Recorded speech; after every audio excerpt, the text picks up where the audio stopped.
Those who regularly arrive about 9:15 will be a little shocked today. Excuse me, I'm kind of battling a frog in the throat here. Yesterday, had the opportunity to go down to Taichung and visit with my daughter who goes to school down there. They were in a volleyball tournament. I have a bad habit of getting too involved in athletic events, and I have a bad habit of voicing my opinion too loudly at these events. I tried very hard not to, and didn't get into any trouble. But that's probably one of the reasons why the voice is a little bit on the shaky side today. And had a good time though. Glad to see Bridget play some volleyball. I invite you to turn your Bibles to the book of Leviticus, and we're in Leviticus chapter 2. We are going to read the entire chapter, but just before we get there, I'm going to, let me just back up a minute. This series of sermons is on YouTube, and if you want to, you can see it again or hear it or pass it on to somebody else if you'd like to. But I have to say that I had no idea that these you can only go for 15 minutes at a shot on YouTube, and these sermons are 55 minutes long, and I'm going, I don't preach that long, because all I do is go by the clock. I just preach till 10:30. What I didn't realize is we've started about 10 minutes early now. Instead of starting at 10 past 9, we start right at 9. Consequently, that's I just take that time because I go by the clock. See, and today we'll bring it back within reason, shall we? And try and make it a reasonable 30 minutes. Is that good enough? I really have enjoyed going through this book of Leviticus. One of the resources that has been very interesting to me is a man by the name of Tom Bradford. You can go and get his podcasts. He has a podcast that's called Torah Class. And, as you would imagine, it's a class about the Torah. He is a Messianic Jew who has been teaching then a class. I don't know if it's his church or what it is, but they started in Genesis and went from Genesis to Exodus, and now they're going through Leviticus. And it's just been incredibly fascinating to see how all this has been brought together and to see it from the point of view of a Jew or a Hebrew, and to see what they're thinking of. And there's some things that I think that have been very eye-opening to me, especially as someone who has been brought up in a very conservative fundamentalist type movement, and certain themes that I've heard in preaching all the time, and to realize that, oh, okay, I see where those themes are coming from, but really, that's something that we made a theme of that the Hebrews never really did. So we might visit some of those today. I also want to remind you that we looked last week at the burnt offering. And one of the reasons why in these 5 offerings that the burnt offering is first is because that was by far the most common. This wasn't something that started here in Leviticus. The burnt offering was something that started way back with Adam and Eve, when after they had sinned, God then had to kill an innocent animal to provide coverings for them. And the meaning and the significance of it is very important, because when you come down through the ages, then you see that this sacrifice was a common occurrence when people wanted to come before God. They realized, one, there had to be some kind of sacrifice in order to come before God. They realized, two, that in order to worship God, there needed to be something that they actually gave, that was sacrificial, that wasn't casual in saying, okay, I'll see what I got in my pocket and this is what I'll give. That wasn't the way that they gave in worshiping God. And we come down to the story of Abraham, where God told Abraham to take his promised son and to offer him as a burnt offering. And when you read that story, you see how Abraham was really had put his son Isaac on the altar, was ready to slay the offering there, and trusting that God would still keep his promise, and God then kept him from it. But there's a huge amount of of importance in that, because in the Jews' mind then, it was God the Father who was Abraham, and it was the Messiah who was the Lamb of God, and Isaac was the picture of that, which brings us down through to today, when we're reading through the book of Leviticus, and these things that they had been practicing all along now, Moses tells them, here's how you do it. So you could say, in a sense, he's institutionalizing certain practices of worship. Not unlike what we do today. We kind of upset the cart by changing around the preaching and doing it earlier rather than later, but there's nothing in the Bible says you have to do it this way. We kind of have institutionalized it in that way. And so now, as we continue on through with these different sacrifices, we're seeing that these sacrifices are not necessarily new, but after having the tabernacle just been constructed and built and put up, now Moses, or God is speaking through Moses and telling them, now that you know that this is where I dwell, here are the processes and the ways and the methods and the rituals whereby you can come into the presence of God. And that's information that we need to look at today. So I want us to look at these offerings then and see them as a connection between us and God, and certainly something that was given in the Old Testament as rituals that they followed in order for them to come into the presence of God. Leviticus chapter 2, then, let's read from there, and it says, chapter 2, verse 1, when anyone brings a grain offering, let me just stop right there. Notice it says, when anyone brings a grain offering, right? You'll see in chapter 3, it starts by saying, if his offering is a sacrifice. We'll get to that, but this is not something that's saying that it's necessarily you can do it or not. It's when anyone brings this grain offering as an offering to the Lord, his offering shall be a fine flour. He shall pour oil on it and put frankincense on it and bring it to Aaron's sons, the priests. And he shall take from it a handful of the fine flour and oil and all of its frankincense, and the priest shall burn this as its memorial portion on the altar, a food offering with a pleasing aroma to the Lord. But the rest of the grain offering shall be for Aaron and his sons. It is a most holy part of the Lord's offerings, food offerings.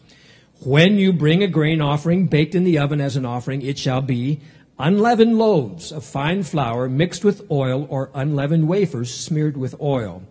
And if your offering is a grain offering baked on a griddle, it shall be of fine flour, unleavened, mixed with oil. You shall break it in pieces and pour oil on it as a grain offering. It is a grain offering. And if your offering is a grain offering cooked in a pan, it shall be made of fine flour with oil, and you shall bring the grain offering that is made of these things to the Lord. And when it is presented to the priest, he shall bring it to the altar.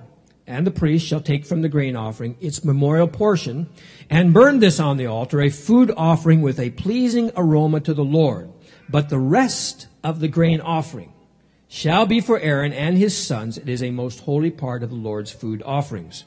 No grain offering that you bring to the Lord shall be made with leaven. For you shall burn no leaven nor any honey as a food offering to the Lord. As an offering of first fruits, you may bring them to the Lord, but they shall not be offered on the altar for a pleasing aroma. You shall season all your grain offerings with salt. You shall not let the salt of the covenant with your God be missing from your grain offering. With all your offerings you shall offer salt. If you offer a grain offering of first fruits to the Lord, you shall offer for the grain offering of your first fruits fresh ears, roasted with fire, crushed new grain. And you shall put oil on it and lay frankincense on it. It is a grain offering. And the priest shall burn as its memorial portion some of the crushed grain and some of the oil with all of its frankincense. It is a food offering to the Lord.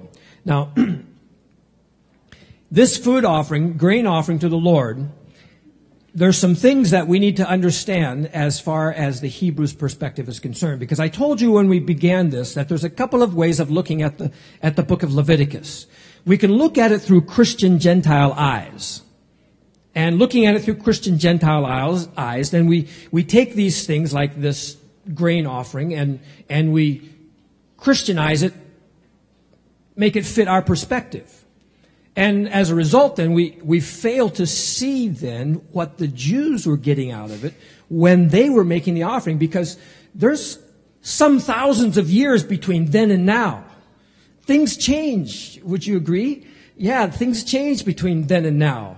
And so it behooves us then to step back and take a look at this through their eyes. And in doing so, there's a couple of things that I'd like for us to understand. One of those is just having to do with language. And for us, the word offering, we just have the word offering.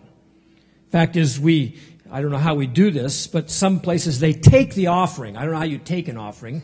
It's like robbing, I'm going to take that offering. But it should be receiving the offering, and it should be offering the offering. However, the reason I say that is in the Hebrew now, there's a couple of words that are used for that.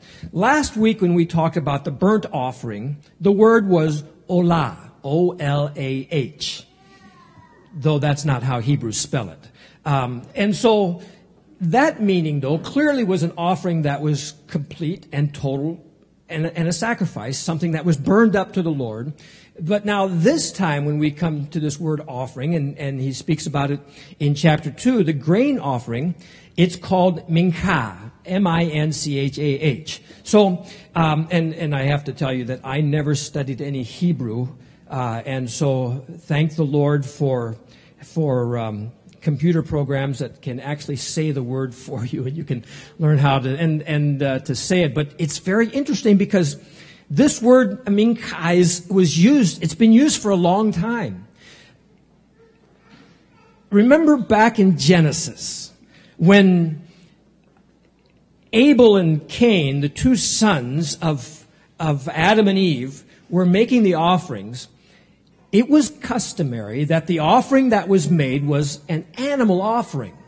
That's how the people would come into God's presence, was through this animal offering.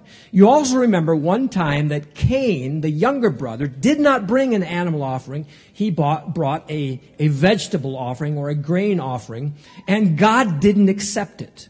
The interesting thing is that both the meat offering and the grain offering were used the same Hebrew word minchah. And so the question might be then, here we are now in the book of Leviticus. We just got done seeing that God accepts the burnt offering. And now he tells us there's a grain offering. I do accept a grain offering. But Cain murdered his brother Abel because God says, I accept Abel's and not yours. Does God change like that? No, the problem is this, is that word minchah meant this, it referred both to the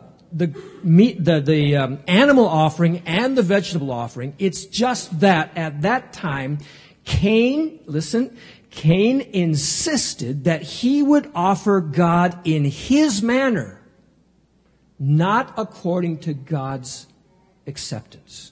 So it was a heart problem. The problem was one that Cain was saying, God, I'm coming to you on my terms.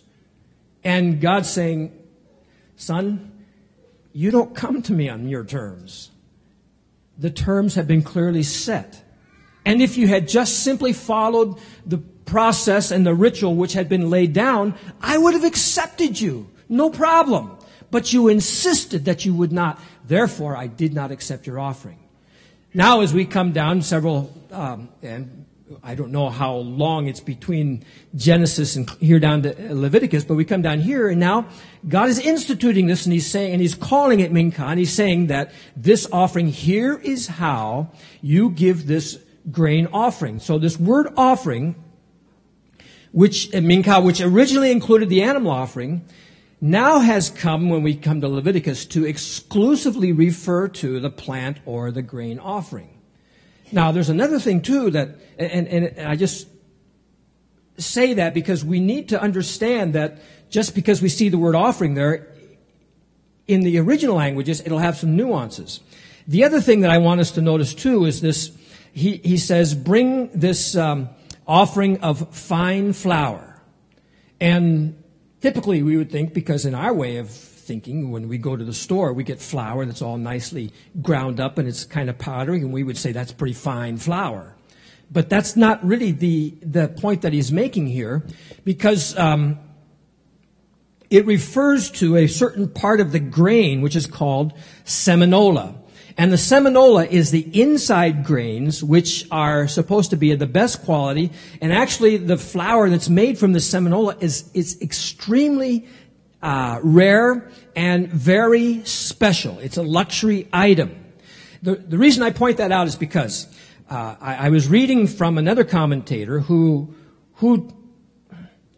actually he's very highly respected, and I really like him a lot, but he was talking about how this fine flour is a picture of Jesus Christ because it has been ground up to such perfection to where there's no flaws in it. But the thing is, back then, they really didn't have the tools to grind up the flour in such a fine way as we would imagine it. There was always a sense and a bit of coarseness to it. And so what happens is we take this from our perspective in the 21st century, and we make these applications which, in fact, though they sound good, are just not really what's being said. Here's the thing, is that this fine flour, it's not necessarily talking about extra refined, extra ground, and it's simply, as far as the Hebrews are concerned, the best part of the grain that has been taken and separated, and now it's prepared for this offering.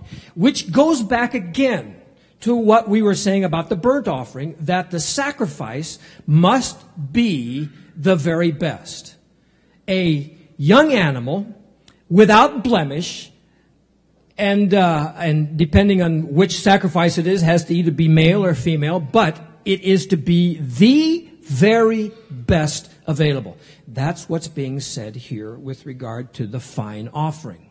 And so the other thing that we need to look about this too is, again, he talks about the oil and the frankincense being a fine aroma. The oil would typically be olive oil. Frankincense, we remember back from Christmas time, gold and frankincense and myrrh. Frankincense is an incense which is very important, probably much more important than now. The reason is we live in a fairly clean environment. I remember years ago in Taipei, this is a long time ago, it probably dates me, but those rivers that used to flow through Taipei were literally open sewers. In fact, the roads were bound by open sewers on either side. Every effluent that came out of the house goes through these sewers, and they were open, and it was it stank. So the incense was really kind of a blessing, because that's what would be used to cover and to mask the smells.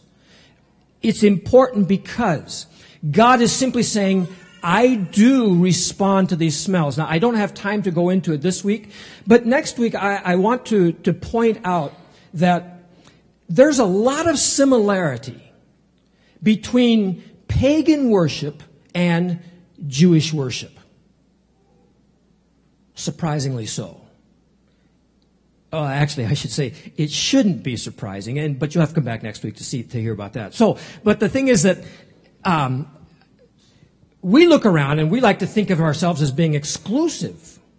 Well, really, when we go back through and find out where these things came from, our practices come from a general practices that were being practiced throughout the societies at that time. One of those had to do with frankincense, also honey, and leaven. You'll see that specifically it's stated, no leaven, no honey. Now, why is that? Now, again, I've probably done the same thing. I can't tell you how many times I've preached about leaven being a picture of sin. And that there should be no leaven because, like sin, it permeates through the whole loaf and it permeates through the whole life.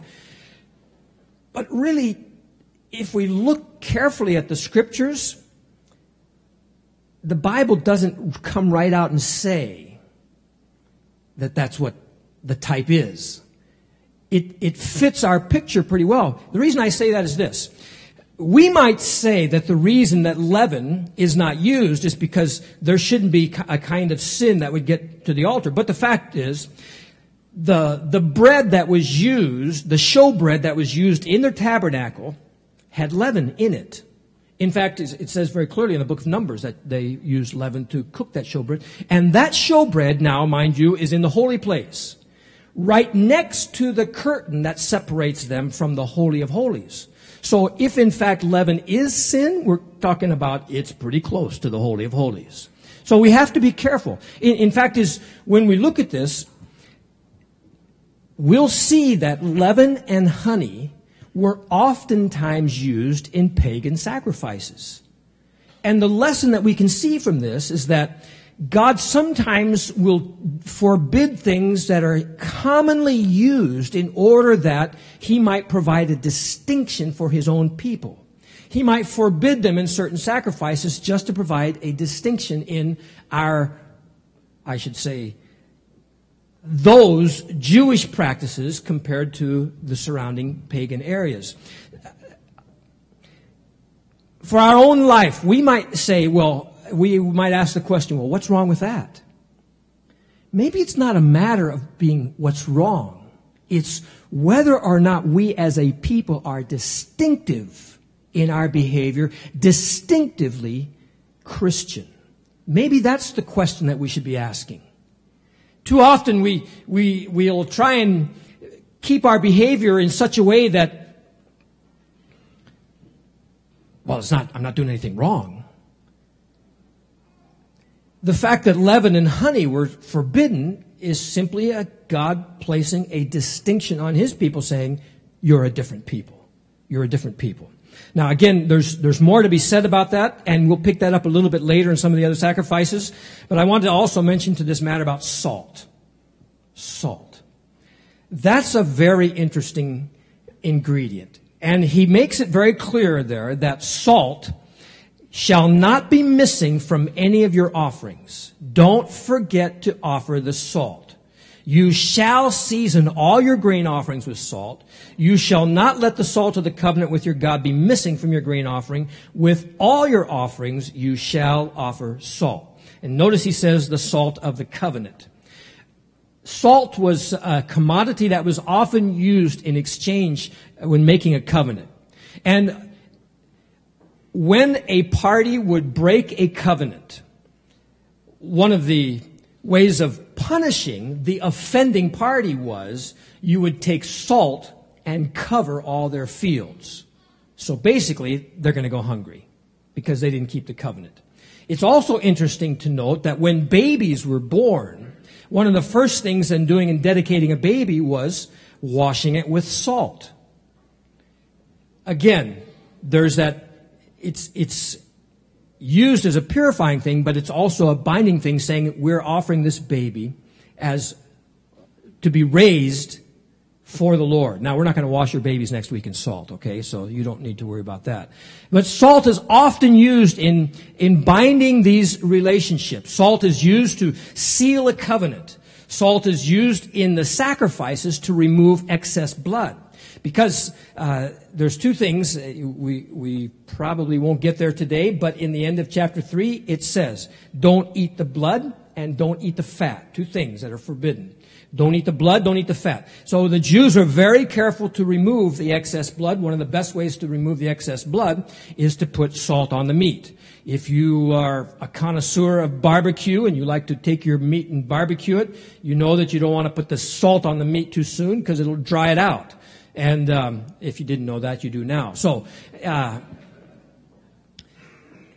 but the purpose of that was to draw all the blood out of it. And so as the temple grew in usage, then there was more and more salt that was used in order to draw all the blood out. And then they would take the blood and they would, the salt, the bloodied salt, and then they'd take it and scatter it around. That's why there became such a large amount of salt around for them to use. And they were told to cast they said cast the blood and the excess to throw it out, and so they would use it also in putting on roads to make sure nothing grew on the roads and so forth.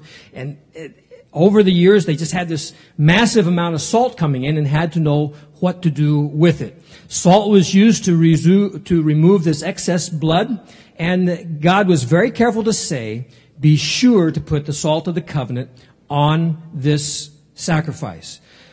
Now, as far as the actual ritual is concerned, very often, most often, the burnt offering and the grain offering were together.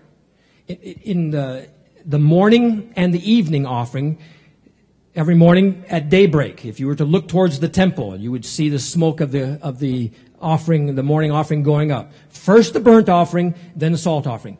Here's what that's saying. The thing is, there's two kinds of, the way that sin affects us.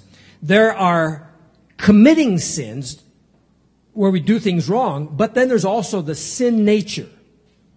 And when coming before God, again, I just feel such a pressure here because I'd like to take off on this, and we'll come back to this again another time. But the thing is, we need to understand that with these sacrifices, I think it's very important to say it again, with these sacrifices, they're not actually atoning for sin in general. What these offerings are doing is they're appeasing God. That's why it says over and over again that the smoke is a pleasing aroma to God. You want to come before God, and in coming before God, you realize that you want God to be accepting of you, and so you bring the sacrifice that's going to be a pleasing aroma to God. Again, this gets into the whole question about what is the Jew's conception of God? Is he actually someone that can smell it, or does he have a nose and nostrils, and does it make a difference to God? Another subject we'll pursue. But this offering it's like this grain offering is like giving a gift to God. Those of you in the Orient understand this very well, right? You don't usually go to a person's house without taking a gift. Am I right? No, things have changed, but yeah. But typically, we would never go to somebody's house unless we brought a gift, some kind of gift with us. And I think I've told this story to you before, and that is that when I was in Hong Kong, typically we'd take some kind of gift. If as a pastor, I'd go visiting with some of our staff members, and we'd go to visit to someone's house, and so we'd stop by the fruit store, and I learned this lesson that I saw a beautiful bunch of bananas, and I said, let's just take these bananas. And my Cantonese partner said, no. Can't take bananas. I go, why not? And he says, no, we're going to take oranges. And he told me, because bananas look like fingers, like hands, like you're out there stretching out and you're wanting something. And besides, oranges in Cantonese, gum, sounds like the word gold. And so you're taking these big gold oranges that sound like gold and look like gold. And so there was a significance in the gift that's taken. The same thing is true for the Jews coming before God. It was just unheard of. It was not even just unheard. It was just not even considered that you might come to visit God in His presence without bringing Him a gift, and it needs to be an appropriate gift. Now, the thing is, though, that this kind of gift, it's not optional. It's not optional. So when a conquering king controls a whole area of people, then he says, here